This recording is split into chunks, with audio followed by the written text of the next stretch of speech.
السلام علیکم دوستوں، آ، یہ میں اپنا آرٹیکل آپ لوگوں کی خدمت میں پیش کر رہا ہوں۔ یہ آرٹیکل میں نے آ، جیسے آپ کو میں اپنی پچھلی ویڈیو میں بتا چکا ہوں کہ میرے کئی آرٹیکلز ہیں اور شاعری بھی ہے جس کی میں ٹائم ٹو ٹائم ویڈیو ڈالتا رہوں گا۔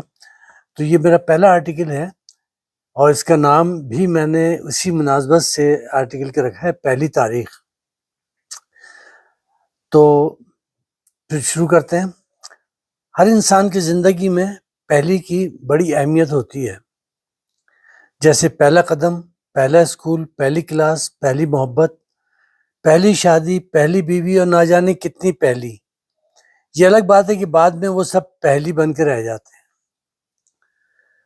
مگر جناب ہمارے لیے یہ سب دوسری ہیں۔ پہلی تو صرف پہلی تاریخ ہے اور اس تاریخ کا ہم پورے 30 دن انتظار کرتے ہیں، مگر کیا مجال ہے کہ یہ جو کبھی 18 یا 20 دن کے بعد آ جائے۔ ویسے ہم اکثر یہ سوچتے ہیں کہ یہ دنیا کتنی حسین ہوتی اگر یہ پہلی مہینے میں 2 بار آتی۔ ہمیں یہ پہلی دل سے پسند ہے کیونکہ ہم اس پہلی کو نظام سکہ کی طرح ایک دن کے بادشاہ بن جاتے ہیں اور باقی سب ہماری رعایا۔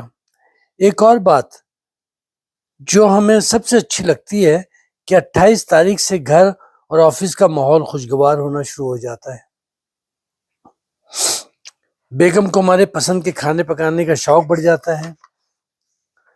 صبح آفس جاتے وقت پہلے گھر کے دروازے سے، پھر کھڑکی سے خداحافظ کہنا، اور سب سے بڑھ کر یہ کہ آفس سے واپس آنے کے بعد میکے جانے کی بالکل ضد نہ کرنا۔ ادھر آفس کے کچھ دوستوں پر تو جیسے اخلاقیات کا دورہ پڑ جاتا ہے، خصوصاً وہ دوست جن سے ہم نے پہلی کے وعدے پہ قرض لیا ہوتا ہے۔ ان میں سے کچھ کو تو ہمارے کپڑے اور ڈریسنگ، کچھ کو ہمارا ہیئر سٹائل پسند آنے لگتا ہے، یعنی ہم ان کو آخری مہینے میں شاہ رخ نظر آنے لگتے ہیں۔ ادھر گھر سے کچرا مانگنے والا مہینے کے آخری دنوں میں بڑی پابندی سے گھر کی بیل بجاتا ہے اور پھر دروازے کے سامنے اتنی دلجمی اور لگن سے جھاڑو دیتا ہے گویا جھاڑو نہیں دے رہا بلکہ فرش چمکا رہا ہے۔ انہی آخری تاریخوں میں دودھ والے کا دودھ بھی گاڑھا ہو جاتا ہے۔ ہم نے دودھ والے کو بڑے تحمل سے سمجھایا کہ بھائی اتنا گاڑھا دودھ مت دو، وہی مکس اینڈ میچ دو جو باقی کے 28 دن دیتے ہو۔ پھر یہ کہ چائے بھی مزیدار نہیں بنتی، اور سب سے بڑی بات یہ کہ یہ ہم جیسے کانگڑی پہلوان کو ہضم بھی نہیں ہوتا، بچوں کا پیٹ الگ خراب ہو جاتا ہے۔ اس پہلی کی ہمارے ملک کی تاریخ میں بھی بڑی اہمیت ہے۔ تمام محکموں میں حاضری 100% ہوتی ہے۔ لوگ ایک دوسرے کو دیکھ کے حیران ہوتے ہیں کہ یہ بھائی کون ہے، باقی دنوں میں تو نظر نہیں آتے۔ دوسروں سے پوچھتے ہیں تو وہ انجان بن جاتے ہیں، پھر وہ بھی اپنے تئیں یہ فیصلہ کر لیتے ہیں کہ شاید یہ فیلڈ میں ہوتے ہوں گے۔ گھر کی رونق اپنی جگہ، مگر جو رونق ہم نے پہلی کو گھر کے باہر سے بازار میں دیکھی، اس کی مثال پورے مہینے نہیں ملتی۔ روڈ پر پبلک سے زیادہ رش فقروں کا ہوتا ہے۔ ایک دن ایسے ہی دن جب ہم ایک فقیر کو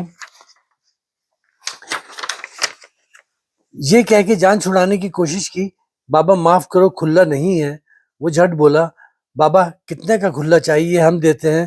مجبوراً عزت کا خیال کرتے ہوئے ہم نے بٹوے سے اکلوتا 1000 روپے کا نوٹ اس امید پر اس کے ہاتھ رکھ دیا کہ بڑے نوٹ کو دیکھ کے شاید یہ واپس کر دے گا، مگر نوٹ لے کر اسے کرتے کے اندر جیب میں حفاظت سے رکھا اور دوسری جیب سے نوٹوں کی میلی گڈی نکالی تو ہم نے فوراً اندازہ لگانے میں بالکل دیر نہ کی کہ ہو نہ ہو یہ سارے نوٹ ہماری کم از کم 2 ماہ کی تنخواہ کے برابر ہوں گے۔ اس سے گن کے 990 روپے اس طرح ہمارے ہاتھ پہ رکھے جیسے ہم سوالی ہوں۔ یہ سب دیکھ کے ہم نے ایک لمحے کے لیے سوچا کہ ہم 5ویں منزل کے ایئر کنڈیشن کمرے میں 9 سے 5 بجے تک بیٹھ کے وقت ضائع تو نہیں کر رہے، مگر شکر ہے اس دوسرے فقیر کا جس کا سوال سنتے ہی پہلے وہاں سے 911 ہو گئے، سیدھے بورڈ پیشن پہنچ کر دم لیا۔ ہماری بہنگم ڈرائیونگ دیکھ کر بیگم سے رہا نہ گیا اور آخر پوچھ ہی لیا کہ آج کل ہماری شامیں W11 کے ڈرائیور کے ساتھ تو نہیں گزر رہی، جسے ہم نے بیگم کے تعلیمی سرٹیفکیٹ پر شبہ کی بنیاد پر معاف کر دیا، کیونکہ ان کے ڈبل ہونے پر ہم کو قطعی شک نہیں تھا، اگر شک تھا تو ان کے ڈبل ایم اے ہونے پر۔ بورڈ بیسن کے علاقے کی کچھ الگ ہی بات ہے، رش کا یہ عالم کہ دکان کے اندر ہی نہیں، لوگ فٹ پاتھ پر بیٹھ کر بھی کھانا کھا رہے ہیں، اور وہ پیسے اور ٹپ دے کر۔